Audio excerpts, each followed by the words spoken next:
नामक एक गांव में भूषण अपनी बीवी फाल्गुनी और दो छोटे बेटे बेटी राधा और राजू के साथ रहा करता था। भूषण अपने खेत में सब्जियां उगाता था और उन्हें बाजार में जाकर बेचा करता था। सब्जी ले लो। सब्जी ताजा ताजा हरे भरे सब्जी। सब्जी ले लो सब्जी। अरे भाई साहब, मुझे 2 किलो भिंडी और टमाटर दे दो। अरे भूषण भाई, तुम्हारे खेत की सब्जियां पूरे बाजार में सबसे फ्रेश और स्वादिष्ट होती हैं। मुझे 3 किलो प्याज और 2 बड़ी जोड़ी मेथी देना। और साथ ही 20 रुपए का थोड़ा पुदीना भी डाल देना। जी, शुक्रिया। मैं अभी आपकी सब्जियां पैक कर देता हूँ। भूषण अपने खेत में सब्जियों को बहुत ही प्यार और स्नेह से उगाता। गर्मी का मौसम आ चुका था। तपती धूप में भूषण सब्जियां बेचता। उसकी बीवी उसे रोज जाते समय ठंडा ठंडा नींबू पानी बना कर देती। जल्दी करो फाल्गुनी, मुझे देरी हो रही है बाबा। ये लीजिए, वो पड़ोस वाली लतिका जी है ना, उनके यहाँ फ्रिज से बर्फ लेने गई थी। वो इतनी अमीर है, लेकिन उनमें रत्ती भर का घमंड नहीं है। उनके घर गई तभी ऐसे लगा जैसे रेगिस्तान से हिमाचल की पहाड़ियों में चली गई। क्योंकि उनके घर में तो हर तरफ एसी लगी हुई थी। काश हमारे पास भी एसी होता। दिन में सपने मत देखो। और जल्दी से ये नींबू पानी का गिलास मुझे पकड़ा दो, ताकि मैं इसे पीकर सब्जी बेचने के लिए निकलूं। एक तो पहले ही सूरज सर पर चढ़ चुका है और आज बहुत लेट भी हो गया है। भूषण ठंडा ठंडा नींबू पानी पीता है और वो सब्जी बेचने निकल पड़ता है।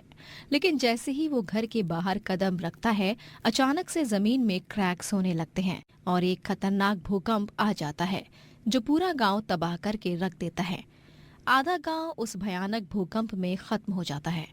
भूषण, फाल्गुनी और राधा, राजू चारों सही सलामत बच जाते हैं। लेकिन उनका सब कुछ बर्बाद हो चुका था। अब वो सड़क पर आ चुके थे। भीषण गर्मी में वो चारों यहाँ से वहाँ नंगे पांव भटकते फिरते हैं। माँ, पापा, मेरे पाँव बहुत जल रहे हैं। और मेरे भी माँ पापा। राधा बिटिया, तू मेरे पास आ। राजू बेटा आओ। भूषण राधा को अपनी गोदी में उठाकर चलता है और फाल्गुनी राजू को अपनी गोदी में उठाकर चलती है। दोनों मियाँ बीवी के पैरों पर मानो अंगारों जैसे चटके लगते हैं। उनके आंखों से आंसू निकलते हैं, लेकिन वो दोनों अपने बच्चों के लिए उफ तक नहीं करते। वो सभी एक नदी किनारे रुककर पानी पीते हैं और एक पेड़ की छांव में झोपड़ी बनाकर उसमें रहने लगते हैं।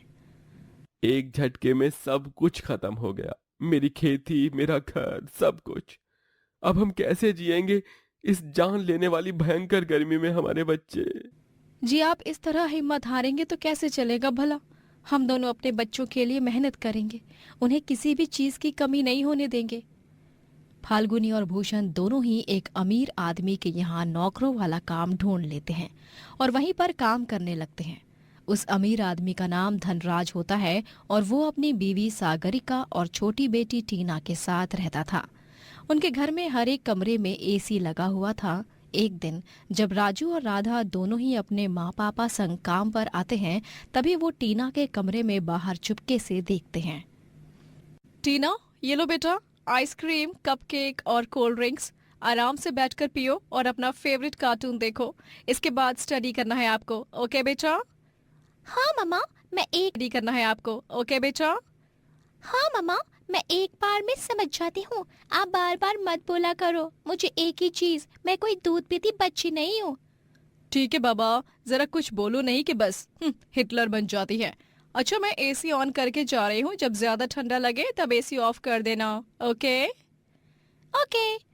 सागरिका टीना के कमरे की एसी ऑन करके चली जाती है और उस कमरे से ठंडी ठंडी हवा बाहर भी आ रही थी, जिसका आनंद राधा और राजू